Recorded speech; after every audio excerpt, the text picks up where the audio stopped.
This was actually a second visit to the area. I talked a little bit about the first one, but here we go. No whales, just the fjord. Once a minke whale breached where a stream flowed into Saguenay Fjord. It rose vertically, head first, aiming at the sun. Earth pulled it home, its bellies scattered water. Surrounded by pines, yellow birches, jack-in-the-pulpits, we stood, pulled skyward like its shadow. Once a young beluga whale broke from its pod, streaked through the St. Lawrence towards our boat, until its wise mom whistled and clicked, "Come back, little explorer." Stunned, we rocked on salty waves while they turned and disappeared. 17 years later, belugas stay far from shore. We only see the river's white flashes. They live but don't show flukes, tails, faces, grins. Have we sinned? Despairing times clog us. Do we push you away, great kin, when we beg you to change our ashy hearts to songs? Your distance makes us stagnant. We shrug in numbing rain. Then we walk the path to Baie Sainte Marguerite. Yellow birches shed tan bark in round sheets. Juniper's pines shade us. Even the mist is green. These woods smell like citrus mixed with thick soil and fungi. Bullweeds like gold balls flash from the dirt. Moist silence yank our hearts' dry walls until they tumble. Saguenay Fjord, this river built from mazes, chants. Its jade hills, sharpened cliffs, tug us along like childhood friends. Belugas gather here to leap, pirouette, and sing. Not now, but mergansers, ducks with serrated beaks, replace them with help from a loon. Here, moments don't have boundaries. Despair and guilt can't shrink us. One snowshoe hare nibbles softly on nearby herbs, like the forest's wink, the promise of tomorrow's whales. On to Nepal. Fishtail, I wish I could pronounce the Nepalese name of this mountain, but Fishtail is a very large, very thin peak in the Annapurna Range.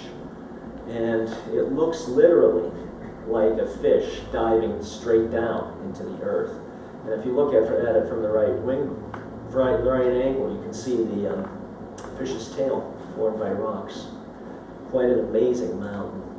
Well, this is to Fishtail.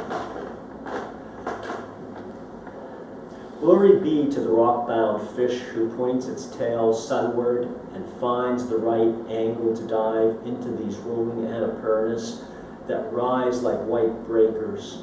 Praise be to its mineral scales, gray like the clouds that hide it at noon. Hail to its peak that towers above the concept of height and forces that word to mean nothing. Glory be to the snow that slides down the ridges of this vertical mountain who dares to plunge into the earth. Blessed be the tiger face on this fish, whose double-pointed tail forms the great cat's ears, whose scales patterns give it eyes and face. The shy predator hides camouflaged on this swimming mountain, stalking nothing, for it never eats. It gathers snow and clouds as it changes back to fish and dives. Glory be to the formation that can't be defined, the always growing Himalayas singing to the sky. A lot of the people who live around the Annapurnas say that they can see the face of a tiger on the mountain also. So if you look at it in the right way, you can see it shifting from fish to tiger to fish to tiger. One from Mexico.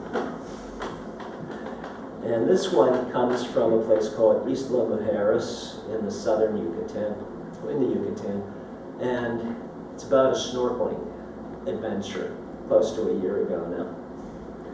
This is called Snorkeling into Dreamtime. Water constant as a rock engulfs. My flippers and arms scattered and feel its rush, supportive as a magnetic field.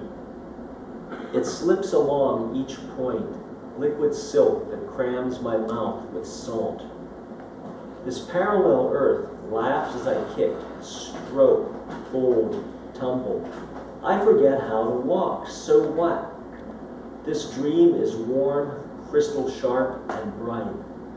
There's no sound, just this pounding hum that clogs my ears. Below, a shadow flaps. Manta ray drifts above sheltering mud. Fish poke and ignore me. My eyes fill to overflowing with their colors. Ivory white, sulfur yellow, jade green, ocean's blue. I jolt awake. 2. Hey fish, do you chant to the dawn? What do you think of flight? The sky? Tell me of darkness and light. How about rain? Unforgiving wind that changes your sea to breakers? What do you say about comets, stars, meteors? Say how deafness feels and how you live with boundless water. Share your thoughts about ice, steam, snow, and hail. Hey, primate, your sky's a distant legend. Our madfish search for it. What are stars? A word with no object. All light begins near the ocean's ceiling, where the world ends. It fades when it wants and returns, just in time. Warm liquid's all we know. Ice is a good sound, meaning nothing. What's rain? Wind? Who told you we're deaf? We sing together. What's wrong with your ears? Don't bump us, learn to swim. 3. This world that built us all from bits of shattered stars, where we're called to our lungless life, where speech breaks apart and drifts away, this place where time can't travel in straight lines or curves, rolls me in liquid arms. So I'm baffled, let me stay. Okay, I think time's about gone. I'm going to read one from Michigan. And this is from Isle Royale National Park in far northern Michigan. This is called Superior Sky. It's obviously right in Lake Superior. It's an island in the middle of the lake that you can only reach by ferry. And quite a wonderful place to go to. Superior Sky. What is the moon? I know it was molten rock that got ripped from the infant Earth and then hardened into a sphere in chilled space. Now it orbits its parent and hurls sunlight towards Earth like a center fielder streaking a ball to home plate. I know this, but some nights it makes no sense. The moon can't be defined. It drifts into the evening and gains power as it slithers up the sky. Its strength is physical as it tosses endless light down to this dark water. Moonfire streaks from Lake Superior's black horizon and fills the watery gap between two long islands that rest together parallel to the shore. Look, their balsam firs and white firs stretch their trunks to grab the fading sky and the burning moon. They become black as darkness grows strong and hot light turns them to ragged silhouettes. What is this full moon that throbs in the trembling night? One beam of its light streaks along the lake's waves toward shore, where it finds me gasping. This message knocks me flat with its revelation.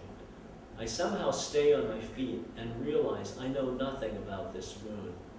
It keeps climbing and turns the darkness white. Only the most determined stars will shine tonight. Thank you.